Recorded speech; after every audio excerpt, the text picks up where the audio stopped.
प्रिय मित्रों, ये पाठ्यक्रम जो है ये आपका एक राजमार्ग है। ये एक राजमार्ग है जिस पर चलते हुए आप अपने अभीष्ट तक पहुंचते हैं, अपने लक्ष्य तक पहुंचते हैं। जब हम घर से निकलते हैं, घर से निकलने से पहले याद रखिएगा, घर से निकलने से पहले हम हमारा लक्ष्य निर्धारित करते हैं कि हमें जीवन में जाना कहां है। जीवन की कोई भी चीज हो, चाहे हमारा जीवन हो, जीवन की भी यदि दिनचर्या नहीं है तो वो जीवन बेकार है। यह ध्यान रखिएगा, क्योंकि मैं आपको कई बार कहता हूं, मनुष्य जन्म लेना और उसकी सार्थकता सिद्ध करने के लिए हमें सबसे बड़ी बात है व्यवस्था के साथ जीवन जीना होता है।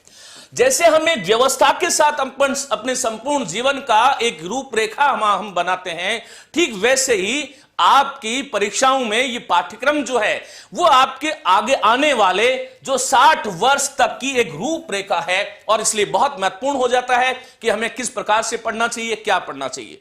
दूसरी बात प्रिय मित्रों, हमारी आदत यह भी होती है कि जब परीक्षा आ जाती है उस समय हम जो है रात दिन मन मस्तिष्क चाहे उस समय हमारा तैयार है कि नहीं है, बुद्धि नवीन ज्ञान को ग्रहण करने के लिए तत्पर है या नहीं है, इस बात का हम विचार नहीं करते। हम बस डाले जाते हैं।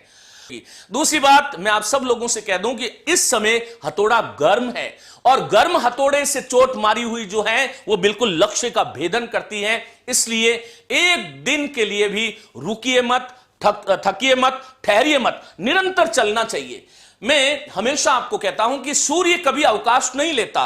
वो ये नहीं कहता कि आज मैं आलस में हूं और आज जो है मेरा 7 बजे यहां इस धरती की तरफ आने का मन नहीं है। वह निरंतर, सूर्य हो, चंद्रमा हो, तारे हो, प्रकृति की तमाम वो चेतन या चेतन शक्तियां निरंतर अपने मार्ग पर निरंतर प्रवाहमान है। ठीक वैसे ही हमें जीवन में निरंतर प्रवाहमान होना चाहिए, लगातार काम करना चाहिए। ये मनुष्य को जो ईश्वर का दिया हुआ जो शरीर है, इसका केवल और केवल एक ही काम है, इसकी एक ही महत्ता है, और वो महत्ता है लगातार काम करना, निरंतर काम करना।